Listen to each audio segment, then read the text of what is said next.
Okay, good morning, everyone. A pleasure to be with you all today.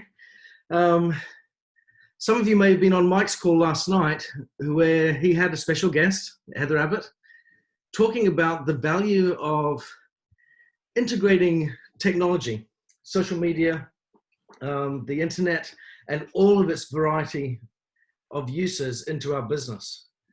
A critical subject, and one that should not be covered in isolation on a single call. There should be multiple opportunities for us to discuss this. So we're going to discuss it again today. And we'll probably have some different themes coming out, some different approaches. We've got Heather on again, and over the coming weeks, we'll continue to address this subject, repeat it, and dig a little deeper and take different paths down the avenue that is such an important one for us to consider. I've heard some people say of late, with the way that technology has evolved, we can't simply consider it as an option to our business. In fact, some people have even gone further and said we shouldn't even refer to ourselves as an MLM company or a network marketing company. We should refer to ourselves as tech companies that happen to have an MLM model for distribution. It's interesting how the world is evolving. Certainly with the COVID virus that has forced all of us into quarantine around the world, disruption is being imposed upon us. Many of us were prepared, and some of us are finding ourselves in dire need to get prepared. So this is certainly a chance for us to have a refresher, to at least bring this back into the forefront of our minds, and maybe to learn some important tips or tricks that can help us get started. I want to focus today with Heather on some of the basics and the essentials for how we can integrate technology into our business to be forward-facing. We know this is essential. We know that if we fail to do this, that we'll get left behind. The world will carry on and move in this direction with or without us. This is not a fad or a trend. This is not just even the future. It's the present. So we need to look at this in a way that can really help us. But of course, we all have our starting points. So I want to again welcome Heather. Heather, of course, was the mastermind behind the Ladies Leading Ladies Summit that we just recently enjoyed. Its attendance saw it be one of the most turned out events in North America over the last couple of years. A tremendous outcome. And what was it that made it so unique? Apart from the fact that it was driven by women, it was also driven with technology. Two powerhouses for our business. We are 80% women, at least, in NICAN. And certainly technology gave us the opportunity, the vehicle here, to have an experience that was unprecedented. So hopefully we're learning from this. So Heather, thank you very much for being with us on the call today. I want to ask you a couple of questions, if that's all right, just to get things started. Absolutely. All of us do seem to be on Facebook, but we also have the habit of kind of talking to ourselves sometimes, Right. versus to different audiences outside of our own network. If we post a Facebook post that's promoting NICAN, a lot of the time I see as a starting point, NICAN team members all liking each other's NICAN posts. Is there a way that, from your perspective, that people can do something different here on Facebook to be a little bit more professional in reaching out outside of their own network to new audiences? Well, that's a good question. And there's nothing wrong, of course, with NICAN people liking each other's posts. That's actually a good thing, because the more engagement a post gets, the more Facebook thinks it's relevant, and it's going to rank it higher in a search. Excuse me. You want to make sure that in your post, pardon me just a moment. You want to make sure that in your post that maybe if there's a particular person or a particular group that you want to reach out to, you at least tag the person in your post. And to do that, you just simply start typing their name. Like if I started typing Ben, B-E-N, it's probably going to pop up with a list of everybody I know with the first name that starts with Ben, and Ben Woodward would definitely be at the top of the list. So I'd tag Ben. Let's say he's not NICAN and I want him to see my Jay Greenzymes post, so I would tag Ben. Now, another good thing is on Facebook, there's lots of groups. Ladies Leading Ladies has a group. We have a Nick and Cali group for the folks that live in California. But I'm also, outside of Nican, members of several groups. For example, there's a networking ladies group that I'm a member of. So whatever I'm sharing on my business page, for example, I'll go in and I'll also talk to the ladies in that networking group about it, keeping in mind any rules that they might have. Okay. So that's just another good way to Yeah. connect. Is just to talk in groups and Yeah. find some people that are like-minded. Okay, and I like the point that you said of it's still good for us to like each other's posts. Of course, that helps it to go more viral. Tagging people's names in as well and reaching out is excellent. You talked here also about groups. For those that are less familiar, that have got their own account with Facebook, they share with family and friends, that's about it. Can you help them understand what is a Facebook group? And if they wanted to set one up, what are the benefits really of a Facebook group? So the benefits of a Facebook group is you can just kind of find people out there that are like-minded. If you're into equestrian things, or if, for example, I like to knit, so I'm also a member of a knitting group, and this may be outside your scope of, Nican, and you may think that has nothing to do with your business, but what you're doing is you're establishing relationships. And the way to do it is there's a search bar in Facebook. You just search that particular subject. So let's say knitting, for example. I would go on Facebook and I'd say knitting groups, female if I wanted to, or if I didn't care, just knitting groups. And then it will give you a list of choices. A lot of them are closed groups, and just by a closed group, it means you go in and you ask that group of, hey, can I be a part of your group? Usually they're going to ask you a few questions. For example, in the Ladies Leading Ladies group, I set up questions for people to answer that maybe we're not part of Nican, because when I set it up at the time, we weren't really sure if we wanted to invite everybody in or just keep it Nican exclusive. One of the questions I set up was just fill in the blank. Nican is part of a blank wellness community. Most everybody got that wrong. Even Nika people got that wrong. All it was global wellness community. But still, that kind of gives you a sense of, is this person ready to be part of this group or not? So don't worry about answering questions. Just go ahead and answer them as you would. It's not a test. It's just to see if it's something that you might fit well into. Okay. So we've got Facebook groups. They're a great way to share and to build communities, and also from that perspective, a great way to find new contacts and to build our contact list. Yeah. It's all about relationships, starting to establish relationships and building trust. Yeah. And one thing that I would add to this is sometimes people think, because of the mass reach that we can have with social media or the internet, where we can connect across the world that fast, that relationships build that fast as well. And what people often miss is the essential requirement that is the same online or offline, which is the need for time in building that relationship of trust that Heather just talked about. So what's important as we do make those connections, as we join groups or as we create our own groups, is that we establish conversation. So when we see a post, or if we post something ourselves and someone comments, respond to the comment, have interaction. If someone says something in a group and you like what they're saying, make a comment about it. And again, the critical thing is, in order to build relationships, we need to be a part of the conversations that are taking place online. Any thoughts on that from your end, Heather? Well, and keep it conversational, just like you're saying. Just don't get into your head that, oh, I'm on social media and I don't know what I'm doing and there's rules. There's not. It's just like you're sitting in front of that person having a cup of coffee. Yeah. And you're just talking about a particular subject. Just continue the subject and build that relationship. And one thing that I would say along these lines as well is finding groups or building groups that connect to your own personal interests. I think what's really important, that really comes across here as valuable, is authenticity is king in social media.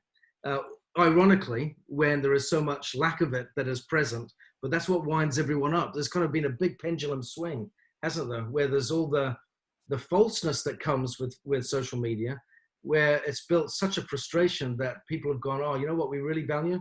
It's the authenticity, which is over here.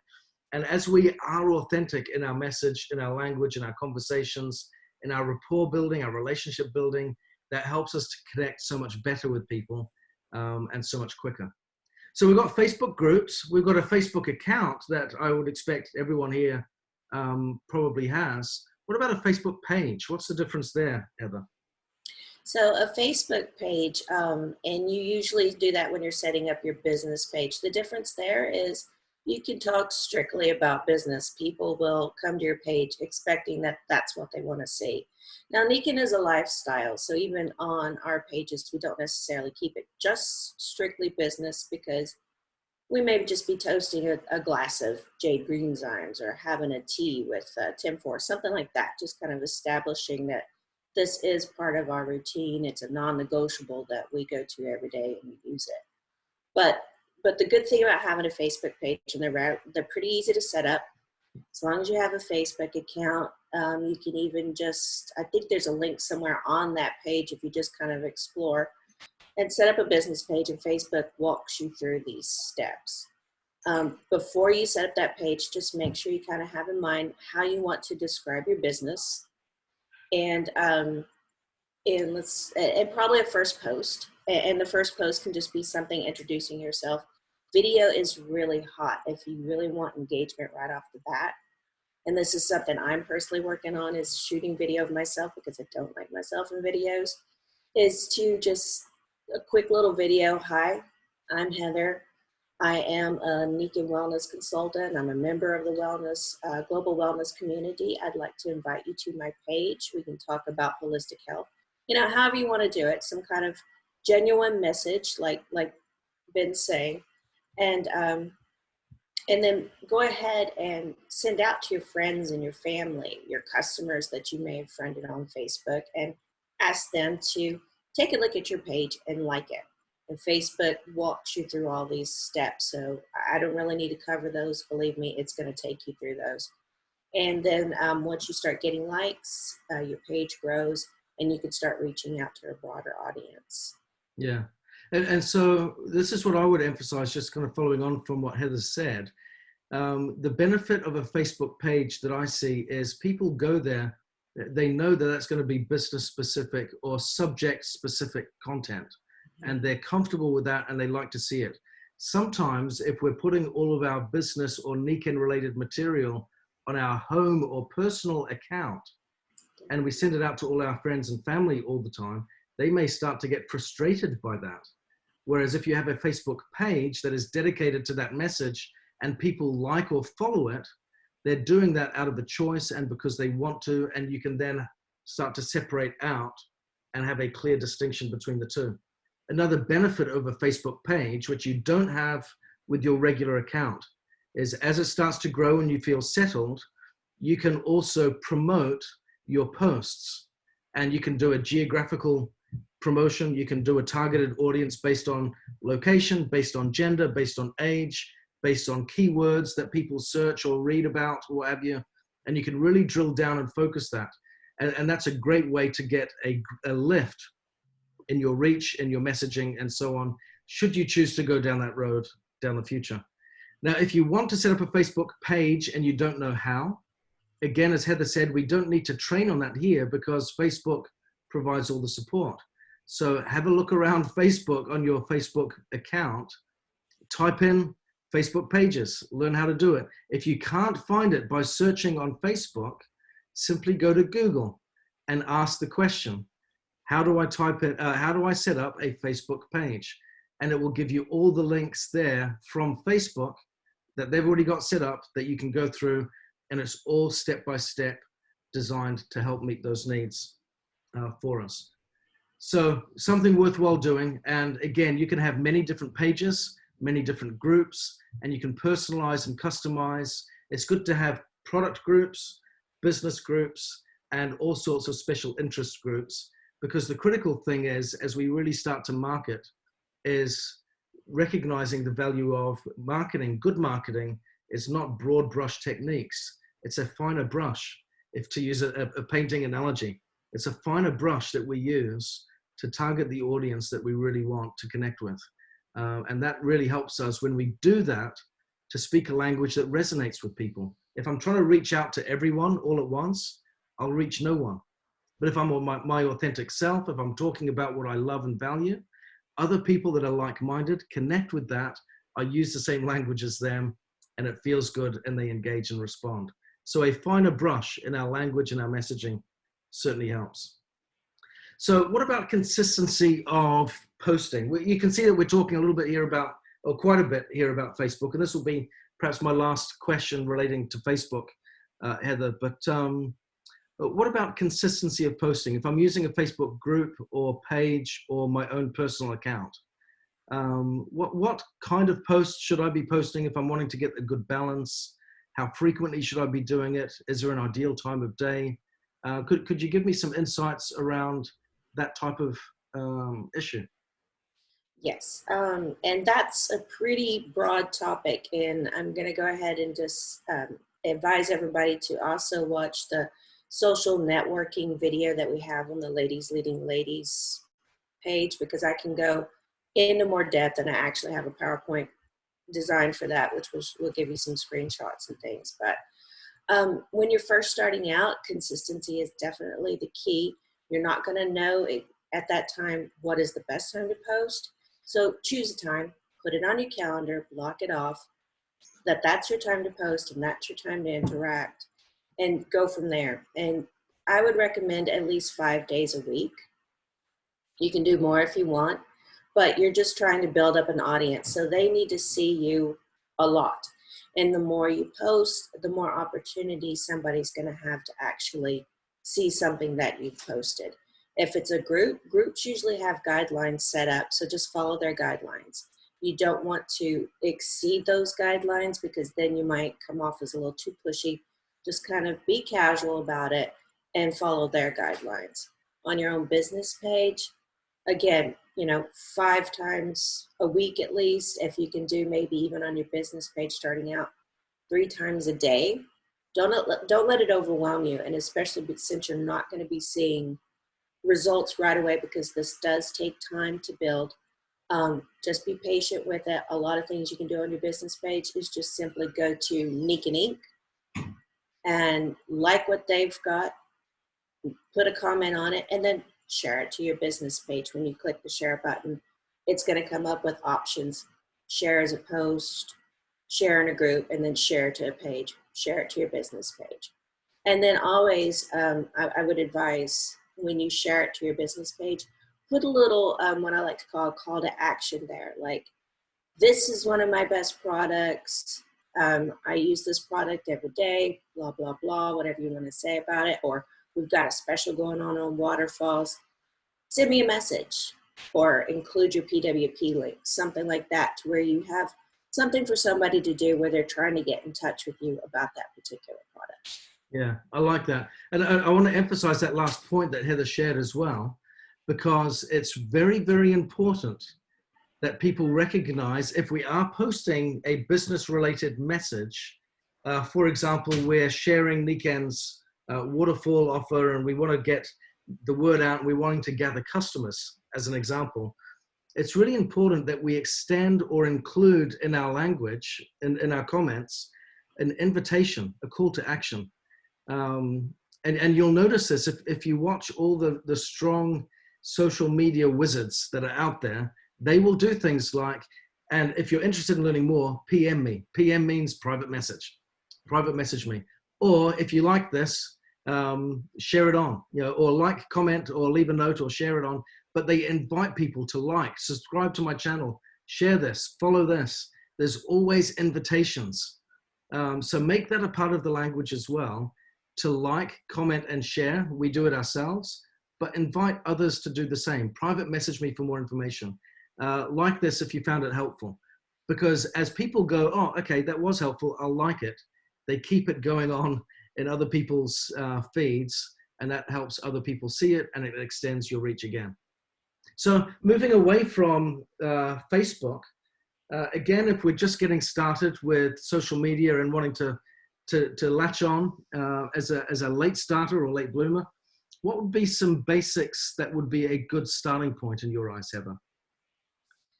Well, the first thing that I recommend, and and I do this in the social networking, like I mentioned before too, and also Sue Gruber's on that with me and Sherry Danzig, so you get a lot of perspectives and a lot of tools there.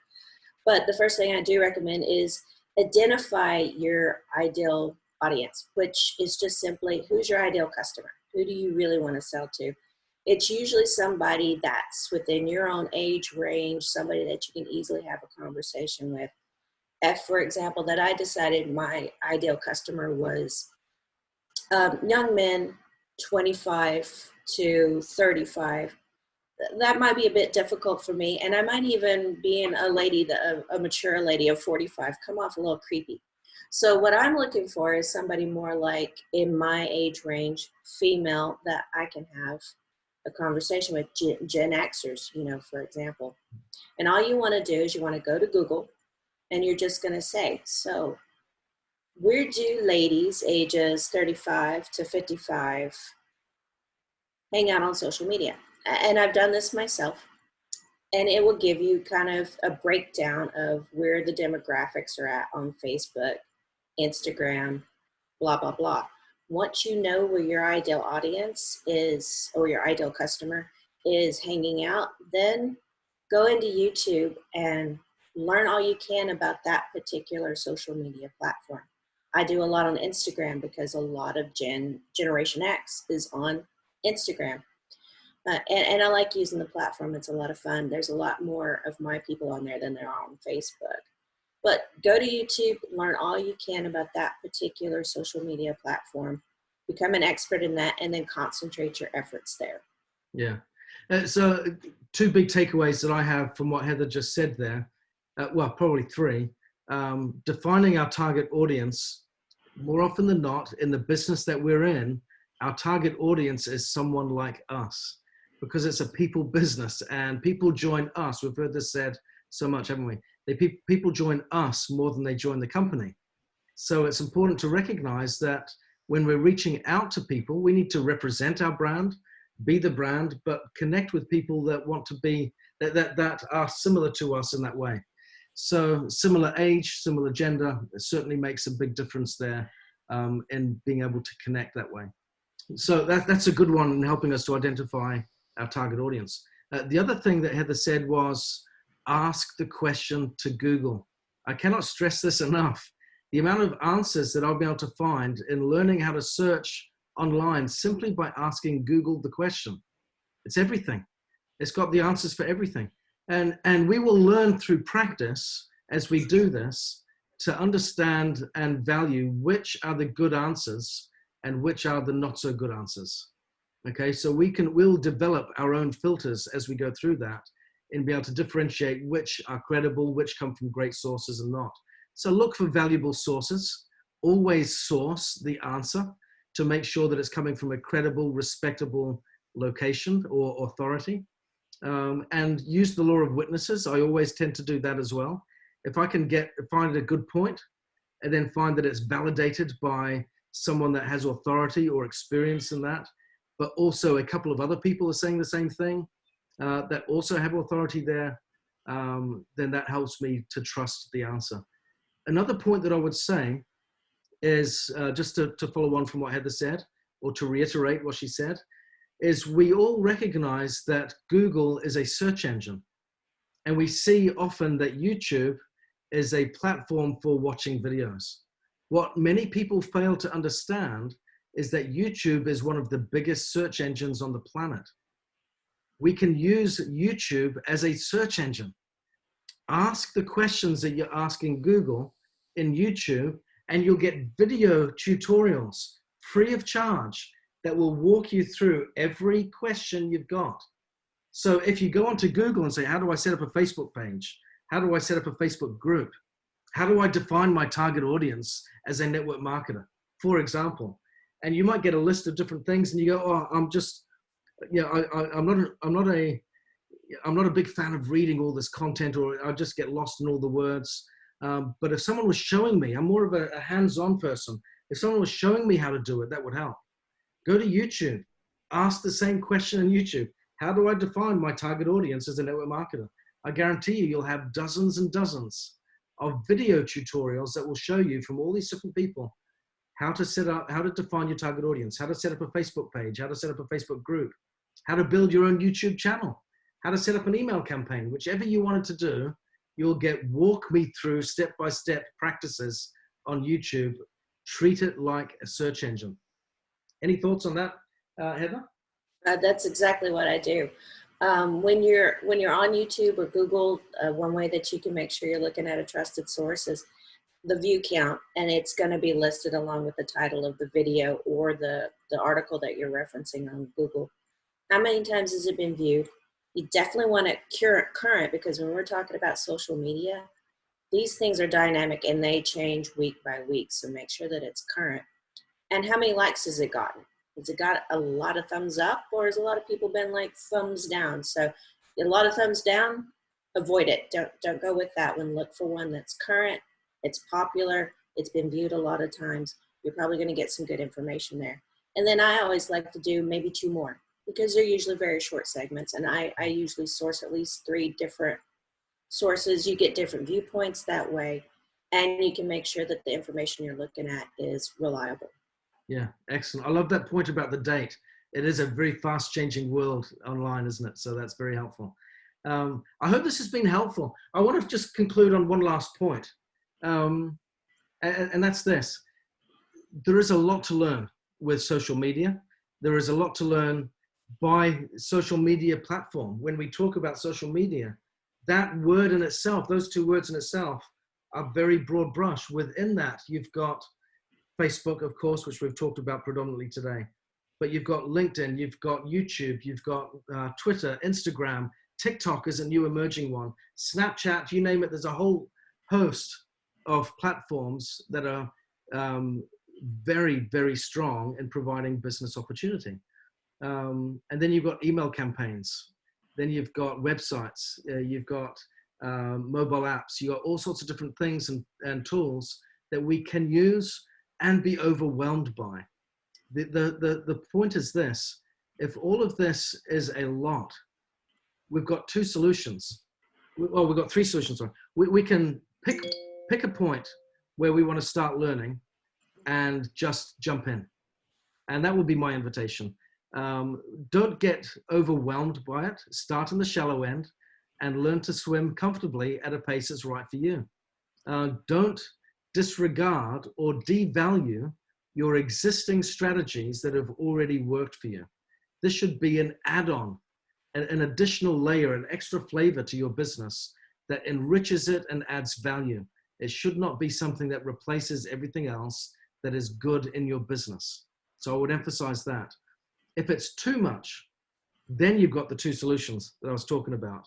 One, we either stick with what we currently know, and that's fine. There are some people where this would be such a huge jump for them that it would be too big a risk to suddenly try to get any traction there. And what I would suggest is, if you're totally unfamiliar with technology, and what we've shared today is a lot of new information, there'll be a lot of people here saying, this was really the basics today, Ben and Heather. There'll be some people that will be saying that was a lot to take in.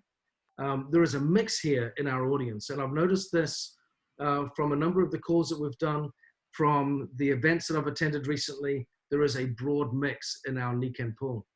If you're at one end of the spectrum where this is too much, then I would encourage you to use the tools that you've already tried and tested. Like David and Goliath. You know, David was told to put on this armor, take this shield, take this sword. And he said, I haven't tried and tested this equipment. I can't do this. And so he picked up his slingshot and got 5 small stones from the stream nearby.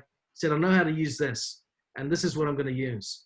Use what you have tried and tested. If other techniques are too much, that's okay as well. I want to emphasize that.